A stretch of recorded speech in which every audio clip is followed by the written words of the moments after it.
नमस्कार दोस्तों, स्वागत है आपका एक बार पुनः नए क्लास में, फिजिक्स के नए क्लास में। जैसे कि मैंने आपको बताया था कि 2 से 3 क्लास में जो है अब ये फिजिक्स पूरा ख़त्म होने वाला है, ठीक है। तो अब यहाँ पर देख सकते हैं आप, मैंने यहाँ तक आपको कल चुंबकीय क्षेत्र के बारे में सारा चीज़ बहुत ही डिटेल्स में बताया था, ठीक है। और मैं यहाँ पर फिर एक बार कहना चाह रहा हूँ कि जो भी स्टूडेंट है जो क्लास 10th का प्रिपरेशन कर रहे हैं, या पॉलिटेक्निक का प्रिपरेशन कर रहे हैं, या पैरामेडिकल का प्रिपरेशन कर रहे हैं, या मध्यमा का प्रिपरेशन कर रहे हैं, ठीक है। कोई भी ऐसा स्टूडेंट है जो चाहते हैं कि मैं पूरा क्लास ज्वाइन करूं और अच्छे से जो है तैयारी करूं और पूरा जो क्लास का पीडीएफ है वो मैं प्राप्त करूं, तो आपको क्या करना है, आपको इस नंबर पे कांटेक्ट करना है 86 51 74 94 और 97।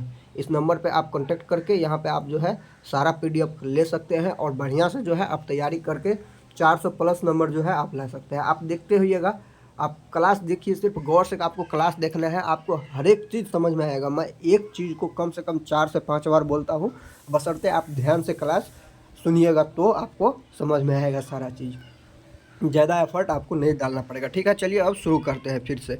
मैं आपको कल चुंबक के बारे में बता दिया था कि चुंबकीय क्षेत्र क्या होता है, साउथ पोल क्या होता है, मतलब उत्तरी ध्रुव क्या होता है, दक्षिणी ध्रुव क्या होता है, ठीक है। कहाँ पे चुंबक का शक्ति सबसे ज़्यादा होता है, तो ये मैंने आपको बता दिया था। ये तो चुंबक के बारे में बता दिया था, लेकिन अपने लोग चैप्टर कौन पढ़ रहे हैं। फिर से आपको क्या करना है, सिर्फ सुनना है, कुछ नहीं। कॉपी पेन जो है पूरा रख दीजिए, अगर लिखना होगा तो पॉज करके लिखिएगा, या मैं तो ये बोलूँगा आप लोगों से कि सीधे उस नंबर पे आप कांटेक्ट करके जो है आप ये पीडीएफ मंगवा लीजिए और आराम से जो है आप बैठ के सिर्फ क्लास को सुनिए और बेहतरीन तरीक़ा से जो है आप समझ के बढ़िया से तैयारी करके 400 प्लस नंबर लाइए, जितने भी स्टूडेंट हैं। और सभी के लिए, पैरामेडिकल, पॉलिटेक्निक और यहाँ पे जो मध्यमा के स्टूडेंट हैं, उन सभी के लिए बहुत ही बेनिफिशियल क्लास है, ठीक है। आप नोट्स का जो है स्टैंडर्ड देख रहे होंगे कि कोई भी चीज़ मैं नहीं छोड़ा हूँ। चलिए अब आगे बढ़ते हैं। तो फिर आपको क्या करना है, कुछ नहीं करना है, आप यहाँ पे सुनते रहिए, अच्छा से सुनते रहिए। देखिए यहाँ पे एक वैज्ञानिक थे जिसका नाम ऑर्स्ट्रेड था, ठीक है। एक वैज्ञानिक थे जिनका नाम था ऑर्स्ट्रेड। वो 1820 में जो है कुछ 1820 ईस्वी में 1820 ईस्वी में ऑर्स्टेड नामक वैज्ञानिक जो है, ऑर्स्ट्रेड नामक जो वैज्ञानिक है, वो 1820 ईस्वी में कुछ जो है यहाँ पे आपका एक्सपेरिमेंट करते हैं, प्रयोग करते हैं, ठीक है। कुछ प्रयोग करते हैं और वो देखते हैं कि जो अपने लोग बिजली का तार लगाते हैं, जैसे ये बिजली का तार हो गया, तो बिजली का तार लगाते हैं ना, तो देखते हैं कि जैसे ही इस बिजली के तार से होके हम करंट को फ्लो करते हैं, करंट को अगर हम जैसे ही इस बिजली के तार से होके प्रवाहित करते हैं, तो इसके अगल बगल वाले जो क्षेत्र है, इसके अगल बगल वाले क्षेत्र है, ये मैंने आपको पहले भी बताया है। जैसे ये क्षेत्र हो गया, तो इस क्षेत्र में होता है क्या कि चुंबकीय क्षेत्र उत्पन्न हो जाता है, ठीक है। गौर से सुनिएगा मैं बात क्या बोल रहा हूँ। अगर किसी तार से होकर, अगर किसी चालक तार से होकर विद्युत धारा प्रवाहित होते हैं, तो उसके अगल बगल क्षेत्र में क्या होता है, चुंबकीय क्षेत्र उत्पन्न हो जाता है, ठीक है।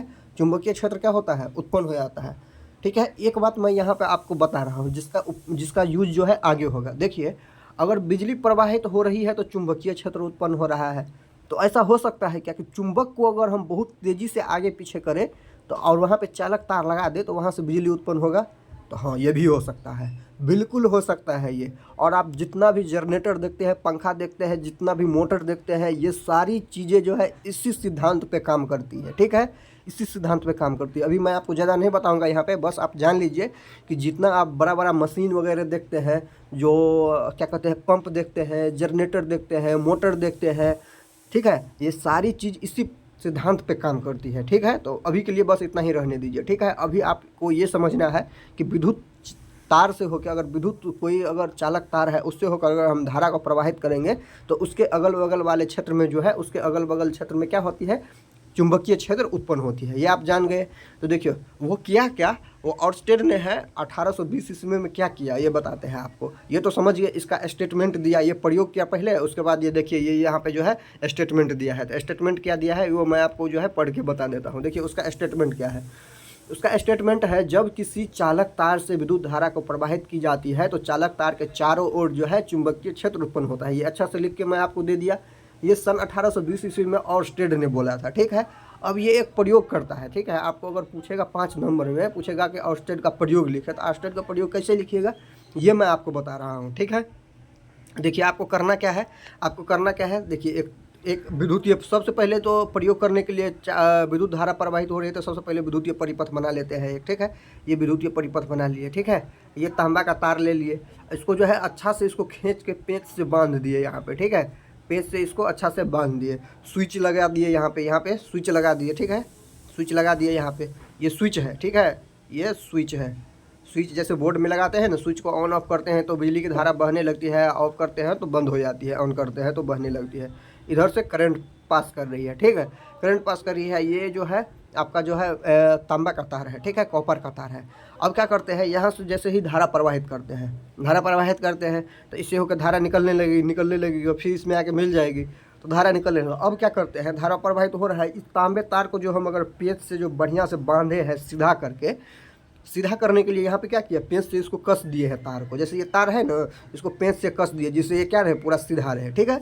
अब ये सीधा हो गया, अब ये सीधा हो गया। अब यहाँ पे क्या करते हैं कि एक नीडल होता है, चुंबकीय नीडल, ठीक है, इस तरह का होता है, बहुत पतला होता है, चुंबकीय नीडल होता है, ठीक है, उसमें ऐसे स्टैंड लगा हुआ रहता है, ठीक है। ये चुंबकीय नीडल हो गया, ऊपर में कलर चेंज कर दे रहा हूँ आप लोग को समझने के लिए, ठीक है, आप लोग को समझने के लिए मैं कलर चेंज कर दे रहा हूँ। देखिए ये हो गया क्या, ये नीडल हो गया और नीचे में स्टैंड लगा हुआ है, ठीक है। ये ऐसे ऐसे घूमता रहता है, ऐसे ऐसे घूम जाएगा, जैसे घड़ी का सुई घूमता है ना, वैसे घूमता मतलब घूम जाएगा, वो घूमने वाला रहता है। उसको क्या किया, यहाँ पे ला के फिक्स किए, ठीक है, यहाँ पे ला के फिक्स किए, ये नीडल रहा, ये नीडल रहा। तो और स्टेट देखता है क्या, जैसे ही स्विच को ऑन करते हैं यहाँ से, स्विच को जैसे ही ऑन करते हैं यहाँ से, तो और स्टेट देखता है कि इससे होकर धारा प्रवाहित हो रहा है। जैसे ही धारा प्रवाहित होता है तो अगर नीडल ऐसे था तो ये नीडल कैसे हो जाता है, नीडल हो जाता है मतलब ये अगर कोई भी अगर प्रभाव नहीं रहेगा चुंबक पे, तो मैं आपको क्या बताया हूँ कि वो नॉर्थ पोल और साउथ पोल की दिशा में रहेगा, ठीक है। उसका नॉर्थ पोल किधर रहेगा, पृथ्वी के साउथ पोल का अपोजिट में क्या रहेगा, नॉर्थ पोल रहेगा। तो नॉर्थ पोल और साउथ पोल के दिशा में जो है हमेशा चुंबक अलाइन रहता है, हमेशा चुंबक किस दिशा में रहता है, नॉर्थ पोल और साउथ पोल की दिशा में रहता है, अगर उस पर कोई बाहरी प्रभाव नहीं पड़ता है। तो ये मैंने आपको पिछले क्लास में बताया है। तो यहाँ पे देखिए ये चुंबक अभी कैसे है, नॉर्थ पोल में जिधर जिधर नॉर्थ पोल कहने का मतलब क्या होगा, उत्तरी ध्रुव और दक्षिणी ध्रुव, उत्तरी ध्रुव और दक्षिणी ध्रुव। जिधर उत्तरी ध्रुव है पृथ्वी का उधर उत्तरी ध्रुव रहेगा चुंबक का, जिधर दक्षिणी ध्रुव है उधर दक्षिणी ध्रुव रहेगा, ठीक है। तो देखिए उत्तरी ध्रुव और दक्षिणी ध्रुव की दिशा में अभी ये चुंबक है। जैसे ही इस पर अगर कोई बाहरी प्रभाव पड़ेगा, बल पड़ेगा, तो ये उत्तरी ध्रुव और दक्षिणी ध्रुव से क्या होगा, विक्षोभ हो जाएगा, ठीक है, उससे ये विक्षोभ हो जाएगा, उससे ये हट जाएगा। तो अभी ये उत्तरी ध्रुव दक्षिणी ध्रुव के दिशा में है, लेकिन जैसे ही इससे करंट पास किए तो ये क्या हो गया, उत्तरी ध्रुव दक्षिणी ध्रुव दिशा को छोड़ के किसी दूसरे दिशा में चले गया। इसका मतलब है कि जैसे ही इससे करंट पास किया तो इस चालक तार के चारों तरफ जो है चुंबकीय क्षेत्र उत्पन्न हुआ, जिसके कारण जो है ये निडल जो है अपने दिशा से जो है विक्षोभित हो गया, अपने दिशा से हट गया। इसका मतलब यही हुआ। तो देखिए ऑर्स्टेड ने यही प्रयोग किया था, ठीक है, पूरा यही प्रयोग करके ऑर्स्टेड ने देखा था और सबको बताया था कि जब बिजली तार से होकर किसी चालक तार से होकर धारा प्रवाहित होती है तो वहाँ पे उसके चारों तरफ जो है चुंबकीय क्षेत्र उत्पन्न होता है, ठीक है। आप ही बताइए, जब तक चुंबकीय क्षेत्र उत्पन्न नहीं होगा तब तक चुंबक में क्या है, विक्षोभ होगा, विक्षोभ नहीं होगा। चुंबकीय क्षेत्र उत्पन्न रहेगा तभी तो उसको वो आकर्षित करेगा चाहे प्रतिकर्षित करेगा। अगर अपोजिट ध्रुव रहेगा, अगर विपरीत ध्रुव रहेगा तो क्या करेगा, आकर्षित करेगा, अगर समान ध्रुव रहेगा तो क्या करेगा, विकर्षित करेगा, ठीक है। तो इससे इस प्रयोग से ये पता चलता है। अब देखिए मैं आपको यहाँ पे अच्छे से लिख के दे दिया हूँ, डायग्राम बना के दे दिया हूँ, सारे बातें जो मैंने बोला वही इसमें लिखा हुआ है। सन 1820 ईस्वी में ऑर्स्टेड ने बताया कि किसी चालक तार से विद्युत धारा प्रवाहित की जाती है तो उनके चारों तरफ विद्युतीय क्षेत्र उत्पन्न होते हैं। प्रयोग के लिए सबसे पहले जो है यहाँ पे देखिए एक विद्युतीय परिपथ बनाया, विद्युतीय परिपथ बनाने के यहाँ पे पेंच से इसको कस दिए हैं तांबा के तार को। अब यहाँ पे क्या किए कि एक चुंबकीय निडल लिए, यहाँ पे स्विच बना दिए, ये सब चीज़ आपको जो है यहाँ पे मिल जाएगा, ठीक है। अब यहाँ पे देखिए मैं पढ़ के सुना दे रहा हूँ आपको प्रयोग का।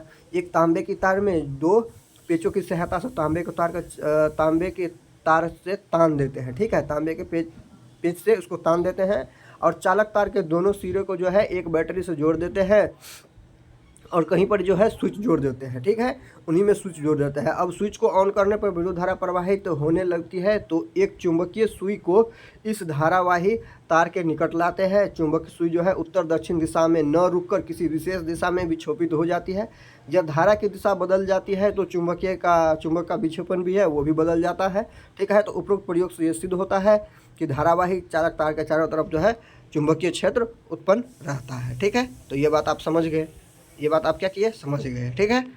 अब देखिए फिर से आगे की बात देखते हैं अपने लोग, साइज थोड़ा कम कर देते हैं पेन का, अच्छा रहेगा, ठीक है। अब आगे की बात देखते हैं। अब देखिए आगे में बोलता है कि मैक्सवेल का दक्षिणा हस्त नियम। देखिए ये सारी बातें आप जरूर याद रखिएगा, सीधे ऑब्जेक्टिव में आपको पूछेगा, कोई नहीं सीधा पूछ देगा मैक्सवेल का दक्षिणाहस्त नियम क्या होता है। दक्षिण मतलब क्या हो गया, दाहिना हो गया।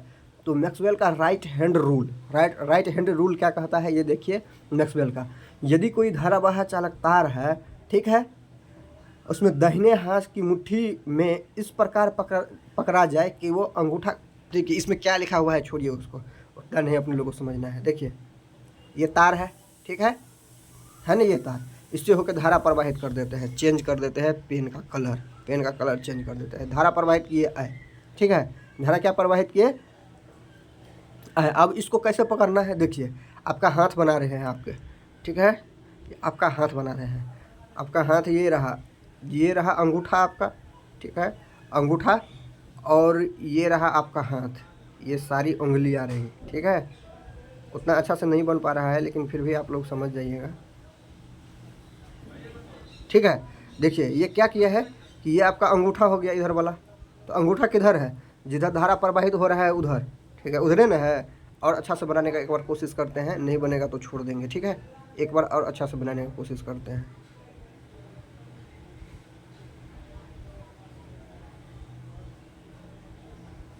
ये तो और ख़राब बन गया, ठीक है, यही रहने दीजिए, इससे आप समझ लीजिए। देखिए ये हाथ हो गया और ये तार है, तार में इधर धारा प्रवाहित हो रहा है, तो अंगूठा किधर है, अंगूठा आपका जिधर धारा प्रवाहित हो रहा है उधर है, ठीक है। मुट्ठी बंद करते हैं ना आप, मुट्ठी बंद करके अंगूठा को खुले छोड़ दीजिए, ठीक है। तो अंगूठा किधर हो गया, अंगूठा हो गया जिधर धारा प्रवाहित हो रहा है उधर। और ये आपका जो मुट्ठी हो गया, मुट्ठी का चारों उंगलियां हो गया, ये क्या चीज़ को प्रदर्शित कर रहा है, ये चुंबकीय क्षेत्र को प्रदर्शित कर रहा है कि इस दिशा में चुंबकीय क्षेत्र होगा। तो देखिए यहाँ पे फिर से कलर चेंज कर देते हैं पेन का, ठीक है, आप लोगों के लिए। तो इस दिशा में सारी उंगलियां हैं, तो ये क्या हो गया, चुंबकीय क्षेत्र का दिशा हो गया, देख रहे हैं, ये चुंबकीय क्षेत्र का दिशा हो गया। इधर आपका अंगूठा हो गया, इधर धारा प्रवाहित हो रही है, तो जिधर धारा प्रवाहित होगी उधर क्या रखेंगे, दाहिने हाथ का अंगूठा रखेंगे, दाहिने हाथ का, ये बात याद रखिएगा। जिधर धारा प्रवाहित होगी उधर दाहिने हाथ का अंगूठा रखेंगे, और जिधर बाकी सारी उंगलियां जिस दिशा में मुड़ रही है उधर चुंबकीय क्षेत्र का क्या हो जाएगा, दिशा हो जाएगा, ठीक है। अब देखिए वही यहाँ पे लिखा हुआ है, इसमें क्या लिखा हुआ है कि यदि किसी धारावाही चालक तार को दाहिने हाथ की मुट्ठी में इस प्रकार से पकड़ा जाए कि अंगूठा धारा की दिशा में हो, धारा की दिशा में व्यक्त करता हो, तथा अंगूठा की अन्य उंगलियां चुंबकीय क्षेत्र को व्यक्त करता हो। तो ये समझ गए आप लोग, मैंने फिगर बना के भी आपको दिखा दिया, ठीक है। अब देखिए परिनालिका क्या होती है, ठीक है, परिनालिका क्या होती है, गौर से समझिएगा फिर, ठीक है। देखिए एक खोखला पाइप है, ठीक है, खोखला पाइप है ये खोखला पाइप इस प्रकार से है कि ये विद्युत रोधी है, ठीक है, इससे होकर विद्युत धारा प्रवाहित नहीं होगी। ये पाइप जो है इससे होकर विद्युत धारा प्रवाहित नहीं होगा। अब क्या करते हैं, इसके ऊपर जो है हम इसके ऊपर रुकिए एक मिनट, चेंज करते हैं कलर। इसके ऊपर जो है हम ये तार ऐसे लपेट देते हैं, ठीक है, विद्युत का तार, बिजली का तार ऐसे लपेट देते हैं, ठीक है। ये जो आप देख रहे हैं, ये येलो कलर का जो देख रहे हैं, येलो कलर क्या है, उससे होकर विद्युत धारा प्रवाहित नहीं होता है, विद्युत का कुचालक है वो। लेकिन उसके ऊपर हम क्या किए, उसके ऊपर जो है हम तार को लपेट दिए, ठीक है, जैसे स्प्रिंग रहता है ना, उसी प्रकार से तार को लपेट दिए हैं, अच्छा से लपेट दिए, बहुत बढ़िया से इसको लपेट दिए हैं, ठीक है। तो ये जो परिनालिका होती है, तो इसी को परिनालिका बोलते हैं, ठीक है। अगर कोई विद्युत का कुचालक पदार्थ है, ठीक है, और वो खोखला है और उसके ऊपर पाइप है, मान लीजिए पाइप है, प्लास्टिक वाला पाइप है, उसके ऊपर हम क्या किए, उसके ऊपर हम जो है तार को लपेट दिए, विद्युत के तार को लपेट दिए, बिजली के तार को अच्छा से लपेट दिए, ठीक है। तो उसको क्या बोलेंगे, उस पाइप को, अब ये पूरा सिस्टम क्या हो गया, ये परिनालिका हो गया, ठीक है। अब इसको क्या बोलेंगे, परिनालिका बोलेंगे। अब देखिए यहाँ पे लिखा हुआ भी होगा आपको, खोखले बेलन पर विद्युत रोधित, ठीक है, खोखले बेलन पर लंबे विद्युत रोधित चालक तार को सरीसर्पनुमा कहने का मतलब है ये वाला, ठीक है, सरीसर्पनुमा कहने का मतलब है ये स्प्रिंग जैसा। सरीसर्पनुमा इस प्रकार लपेटा जाता है कि तार के फेरे एक दूसरे के अगल बगल में इस प्रकार व्यवस्थित होकर परिनालिका कहते हैं। तो यही मतलब बात कहने का वही है, वो दूसरा अपना जो है, मैं आपको जो है अपना भाषा में समझा रहा हूँ, ये किताबी भाषा लिखा हुआ है यहाँ पे, समझ गए आप लोग। तो ऐसे लपेटा हुआ रहता है तार, किस पे, खोखले बेलनाकार पाइप के ऊपर में, जो क्या है, विद्युत रोधी है। तो उस पूरे सिस्टम को क्या बोलते हैं, उस पूरे सिस्टम को परिनालिका बोलते हैं। अब देखिए परिनालिका समझ गए, यहाँ पे मैंने आपको फिगर बना के भी दे दिया कि कैसे रहता है, ठीक है। अब क्रोड समझिए।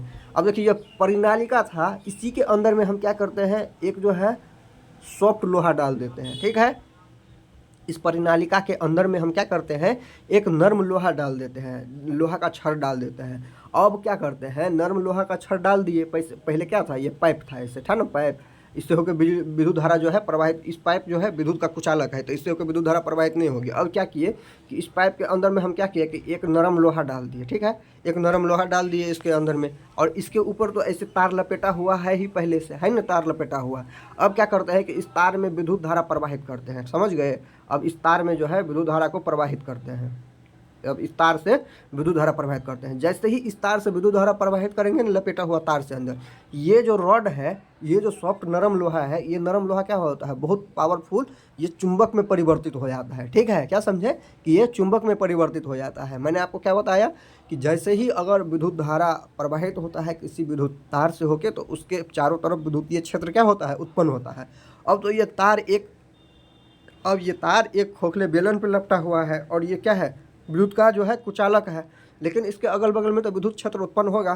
तो विद्युत क्षेत्र उत्पन्न होने के कारण जो है इसके चारों तरफ, ये जो पाइप है इसके चारों तरफ तार लपेटा हुआ है, इसी कारण जो है इसके अंदर में बहुत ज़्यादा विद्युतीय क्षेत्र उत्पन्न होता है। उससे क्या होता है कि विद्युतीय क्षेत्र उत्पन्न होता है, तो उससे क्या होता है कि ये जो नरम लोहा इसमें डाले हैं हम, ये क्या बन जाता है, पूरा चुंबक बन जाता है ये, ठीक है, ये पूरा का पूरा क्या बन जाता है, चुंबक बन जाता है। इसी को क्रोड बोलते हैं, ठीक है। इस पूरे सिस्टम को क्या बोलते हैं, इस पूरे सिस्टम में इसको क्या बोलेंगे, क्रोड बोलेंगे। ये जो नरम लोहा है इसको क्या बोलेंगे, क्रोड बोलेंगे। ये क्या चीज़ में परिवर्तित हो जाता है, चुंबक में परिवर्तित होता है। समझ गए आप लोग। अब चलिए देखिए यहाँ पे लिखा हुआ है, मैं वो भी आप लोगों के लिए पढ़ देता हूँ कि क्रोड, जब परिनालिका के अंदर नरम लोहे का छड़ रख कर परिनालिका से होकर विद्युत धारा प्रवाहित की जाती है, तो ये नरम लोहा का छड़ एक शक्तिशाली चुंबक बन जाता है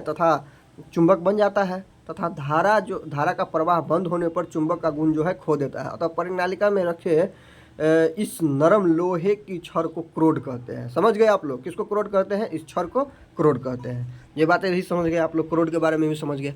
अब देखिए कि ये डिपेंड कैसे करता है, ये जो है ये बहुत ज़्यादा पावरफुल चुंबक होगा, बहुत शक्तिशाली चुंबक होगा ये क्रोड, या बहुत मतलब कम शक्तिशाली होगा, ये क्या चीज़ पे डिपेंड करेगा, ये क्या चीज़ पे आश्रित है, ठीक है। तो देखिए इस परिपथ से होके, इस तार जो लपेटा हुआ है ऊपर में, इससे होके जितना ज़्यादा करंट फ्लो करेगा, जितना ज़्यादा इससे धारा बहेगी, उतना ज़्यादा विद्युतीय क्षेत्र उत्पन्न होगा, ठीक है। जितना ज़्यादा विद्युतीय क्षेत्र उत्पन्न होगा, इतना ज़्यादा मजबूत जो है, इतना ज़्यादा पावरफुल ये चुंबक बनेगा। तो क्या चीज़ पे डिपेंड किया, धारा पे डिपेंड किया। जितना अधिक धारा उससे होके बहेगा, जितना अधिक इससे होके विद्युत धारा बहेगा, उतना पावरफुल चुंबक बनेगा, ठीक है। एक बात ये हो गया। दूसरी बात ये है कि देखिए इस पे लपेटा हुआ तार की जो संख्या है, जितना ज़्यादा इस पे तार लपेटा रहेगा, उतना ज़्यादा इससे होकर विद्युत धारा प्रवाहित होगी, ठीक है। जितना ज़्यादा इस पे तार लपेटा रहेगा, उतना ज़्यादा इस पे विद्युत धारा प्रवाहित रहेगी, उतना देर तक इसमें विद्युत रहेगा। तो क्या है, लपेटे हुए तार पे भी जो है ये डिपेंड करता है, ठीक है। लपेटे हुए परिनालिका के तार पे, परिनालिका पे जो तार लपेटे हैं, ये जो खोखले गोलन पे जो तार लपेटे हैं, तो इसके फेरे पे करते हैं। एक फेरा हुआ, दो फेरा हुआ, तीन फेरा, चार फेरा, पाँच फेरा, छः फेरा, जितना नंबर ऑफ फेरा रहेगा, जितना फेरा का संख्या जितना ज़्यादा रहेगा, उतना शक्तिशाली चुंबक बनेगा, ठीक है। दो बात आज समझ गए, क्या क्या समझे कि देखिए जितना अधिक इससे होके बिजली दौड़ेगी, जितना अधिक इससे होकर करंट फ्लो होगा, उतना शक्तिशाली चुंबक बनेगा। जितना ज़्यादा इस पर फेरे की संख्या रहेगा, एक फेरा हुआ नहीं, एक, ये दो फेरा हुआ, ये तीन फेरा हुआ, ये चार फेरा हुआ, जितना ज़्यादा फेरा की संख्या रहेगा, उतना शक्तिशाली चुंबक बनेगा, ठीक है। दो बात समझ गए।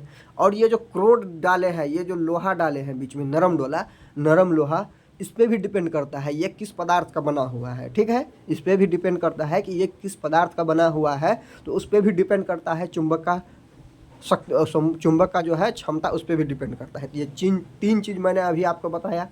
क्या क्या बताया कि फेरों की संख्या, ठीक है, और इस फेरे में जो लगे हुए तार है, इससे किस प्रकार की बिजली प्रवाहित होती है उससे। और तीसरा क्या बताया आपको कि ये कॉनरोड जो है, यहाँ पे क्रोड जो है, ये कौन सी पदार्थ का बना हुआ है। ये तीन बातों पे जो है यहाँ पे डिपेंड करता है। तो ये समझ गए आप लोग। अभी देखिए यहाँ पे लिखा हुआ है ये सारी बातें।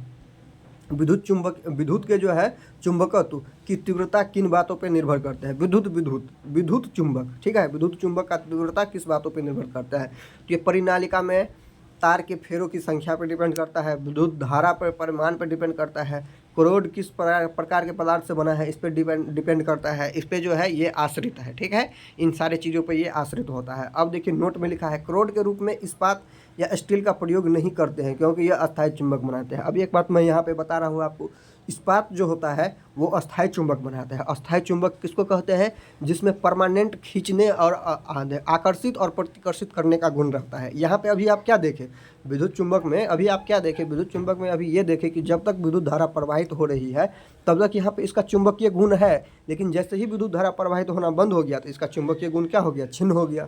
यही ना अभी आप यहाँ पे देखें। लेकिन ये जो इस्पात जो होता है उसका जो चुंबक बनता है तो उसमें हमेशा विद्युतीय गुण रहता है, ठीक है। इसीलिए इसका इस्पात का उपयोग नहीं करते हैं इसमें क्रोड में, ठीक है, समझ गए।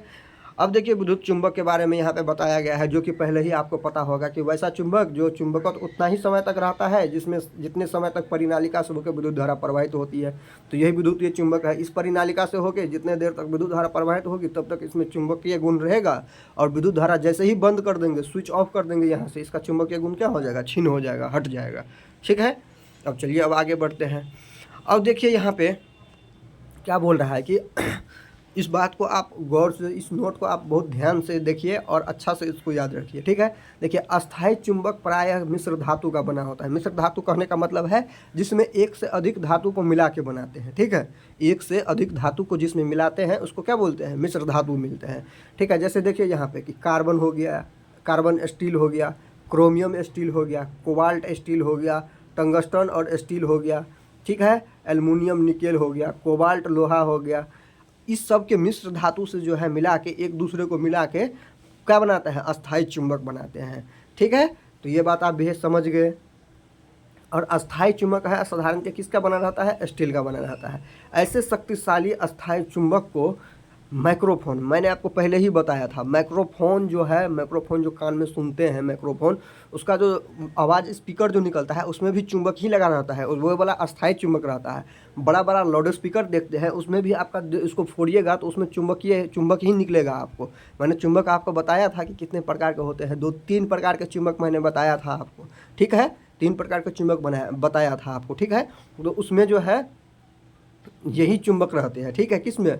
लाउड स्पीकर में और माइक्रोफोन में। इसमें जो है चाहे विद्युत घड़ियाँ हो गया, अमीटर हो गया, वोल्टमीटर हो गया, स्पीडोमीटर हो गया, इन सभी यंत्र में ये चुंबक रहता है, अस्थायी चुंबक रहता है। उसमें विद्युत चुंबक नहीं रहता है, उसमें कौन बना रहता है? अस्थायी चुंबक रहता है, जिसके पास हमेशा चुंबकीय गुण रहता है, ठीक है। उसी के कारण वो जो है तरंगे उत्पन्न करती है। ये समझ गए आप लोग। चलिए अब आगे चलते हैं। आगे में देख लीजिए, आप देखिए ये हाथ है, उतना अच्छा तो नहीं बना है। ये अंगूठा है तो अंगूठा थोड़ा मोटा होता है, ठीक है। मैं यहाँ पे फिर से बना के आपको दिखाने का कोशिश करता हूँ, ठीक है।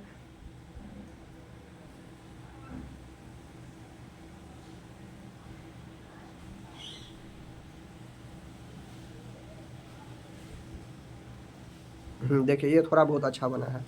तो ये अंगूठा हो गया, ठीक है। कलर चेंज कर देते हैं। ये अंगूठा हो गया, ठीक है।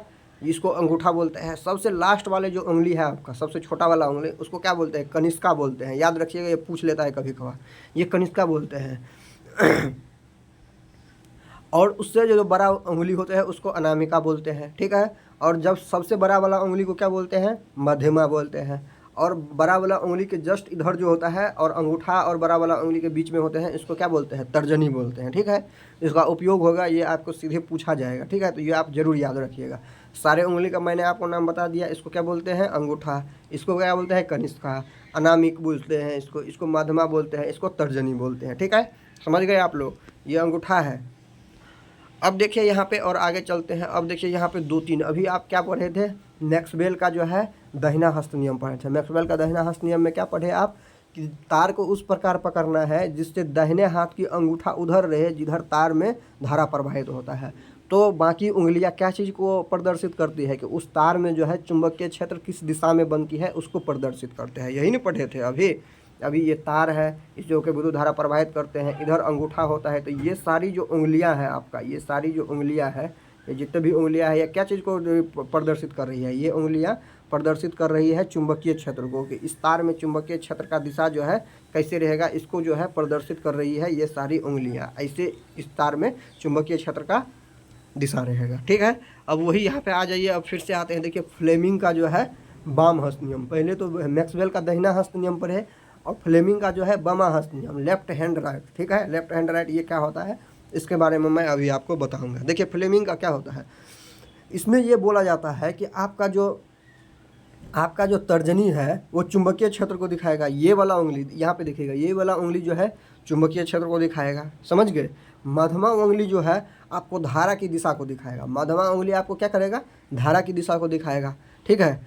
और ये अंगूठा जो है उस चालक तार पे जो बल लग रहा है चुंबकीय क्षेत्र के कारण, इसको दिखाएगा। तो बोलिएगा सर ये कैसे होता है, ये बताइए हमको। तो देखिए, ये बीच वाला उंगली हो गया, ठीक है, ये बीच वाला उंगली हो गया, ये हो गया। और इसके जो है ठीक इसके जो है लंबवत क्या हो गया, ये तर्जनी हो गया, ठीक, इसके लंबवत तर्जनी हो गया। और इसके ऊपर क्या हो गया, ये अंगूठा हो गया, इसके ऊपर क्या हो गया, ये अंगूठा हो गया। बोलिएगा ये सर ये समझ में नहीं आया, ये कैसे हो रहा है। 1 मिनट रुकिए, मैं आपको समझाता हूँ। देखिए आप यहाँ पे, अब इससे आपको जो है अच्छा से क्लियर हो जाएगा, ठीक है। अब इससे आपको अच्छा से क्लियर हो जाएगा। देखिए यही मैं आपको बोल रहा था, ये जो बीच वाली उंगली है, बीच वाली यही मध्यमा उंगली है, ये क्या है, ये धारा की दिशा में है, ठीक है। जिधर से होकर ये मान लीजिए कि ये अगर कोई विद्युत चालक तार है, ठीक है, इससे होकर इधर से होकर धारा प्रवाहित हो रही है, इससे होकर इधर से होकर धारा प्रवाहित हो रही है। तो देखिए इस तार को उठा के हम यहाँ पे लाते हैं, ठीक है, कलर चेंज करते हैं। सबसे पहले इस तार को उठा के यहाँ पे लाते हैं, तार को उठा के यहाँ पे ला लिए, कलर चेंज कर दिए, रेड कलर कर दिए, इस तार को यहाँ पे रख दिए, ठीक है। इधर होकर धारा प्रवाहित हो रही है, तो जिधर धारा प्रवाहित हो रही है उधर क्या है, मध्य वाला उंगली है, ठीक है, मध्यमा उंगली है। और मध्यमा उंगली के देख रहे हैं लंबवत क्या है, ये तर्जनी है। तो ये तर्जनी की दिशा में क्या होगा, ये तर्जनी की दिशा में चुंबकीय क्षेत्र होगा, ठीक है। ये तार से होके जो विद्युत धारा प्रवाहित हो रही है, तो चुंबकीय क्षेत्र का दिशा क्या होगा, इसके परपेंडिकुलर होगा, इसके लंबवत होगा, ठीक है। तो ये समझ गए, इस तार के लंबवत होगा। फिर से बना दे रहा हूँ, ये तार है, ये विद्युत जो है इधर से इधर प्रवाहित हो रहा है, विद्युत धारा, ठीक है, विद्युत धारा इधर से प्रवाहित हो रहा है। चुंबकीय क्षेत्र किधर हो गया, चुंबकीय क्षेत्र इसके परपेंडिकुलर हो गया, ठीक है, इसके लंबवत हो गया, इस तार के लंबवत। और देखिए इस तार के लंबवत ये हो गया, तो ये दोनों हाथों समझ गया। अब अंगूठा के दिशा में जो है बल है, अब इसके कारण जो इस चुंबकीय क्षेत्र के कारण जो बल लगेगा किसी भी वस्तु पे, वो कितना बल लगेगा, किस दिशा में लगेगा। तो देखिए ये क्या हो गया, ये दोनों के लंबवत लगेगा, ये अंगूठा की दिशा में। आप ऐसा करके देखिए अंगूठा को, ठीक है, अंगूठा को और बीच वाले उंगली को और तर्जनी को ऐसे करके देखिएगा, तो आपको पता चल जाएगा कि जो हमारा जो मध्यमा उंगली है वो धारा की दिशा में रहता है, और तर्जनी वाला जो है चुंबकीय क्षेत्र की दिशा में, और जो ये मेरा जो अंगूठा है वो बल की दिशा में रहते हैं। तो तीनों एक दूसरे के क्या होते हैं, लंबवत होते हैं, ठीक है। ये समझ गए आप लोग। उम्मीद करते हैं कि आपको समझ में आया होगा, अगर नहीं आया तो कमेंट कीजिएगा, ठीक है दोस्तों। तो अभी आप यहाँ पे देख सकते हैं कि तीनों क्या होते हैं, परस्पर लंबवत होते हैं। तो यही यहाँ पे लंबवत दिखाया गया है। चुंबकीय क्षेत्र जो है, चुंबकीय क्षेत्र किसके दिशा में होती है, चुंबकीय क्षेत्र किसके दिशा में होती है बताइए, तर्जनी की दिशा में। धारा किसके दिशा में होती है, धारा किसके दिशा में होती है, मध्यमा उंगली की दिशा में। अब बल कहाँ पे लगता है, तो अंगूठा की दिशा में। यही इसमें लिखा हुआ है कि अपने बाएं हाथ की 3 उंगलियां मध्यमा, तर्जनी और अंगूठा को परस्पर लंबवत इस प्रकार फैलाए कि यदि तर्जनी चुंबकीय क्षेत्र की दिशा में और मध्यमा जो है धारा की दिशा दर्शाते हो, तो अंगूठा जो है धारावाहक तार पर लगे बल की दिशा को व्यक्त करते हैं। मतलब उस तार पे कितना बल लगेगा उसके दिशा को कौन व्यक्त करेगा, ये अंगूठा व्यक्त करेगा, ठीक है दोस्तों। तो अभी तो आप इतना समझ गए। अब देखिए आगे क्या है, ये आपको मैं दिखा रहा हूँ। अभी आप आगे देखिए कि विद्युत मोटर है, ठीक है। अभी मैं अगर आपको पढ़ाऊँगा तो आपको समझ में नहीं आएगा। मैंने आपको बताया था कि शुरू में ही थोड़ा बहुत हिंट दिया था कि अगर चालक तार अगर बिजली प्रवाहित करता है तो उसके चारों तरफ चुंबकीय क्षेत्र उत्पन्न होता है। तो ऐसा भी हो सकता है कि अगर हम चुंबक को बहुत तेज़ी से आगे पीछे करेंगे तो और बीच में अगर चालक तार रख देंगे तो उस चालक तार से होकर भी विद्युत उत्पन्न हो सकती है। अगर इधर से इधर जा रहे हैं, रास्ता बना हुआ है, तो इधर से तो इधर भी आ सकते हैं, रास्ता बना हुआ है, ठीक है। तो वही बात यहाँ पे हो गया। तो इसको रहने दीजिए, इसको नेक्स्ट क्लास में अब स्टार्ट करेंगे। अभी के लिए बस इतना ही रहने दीजिए।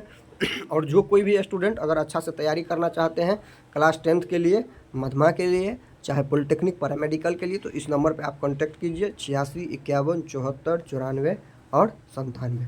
मैं आपको सारा सिलेबस पढ़ाऊंगा और बहुत बेहतरीन तरीक़ा से सारा सिलेबस कंप्लीट करवाऊंगा, ठीक है। ये प्रॉमिस है मेरा। चलिए मिलते हैं फिर से नए क्लास में।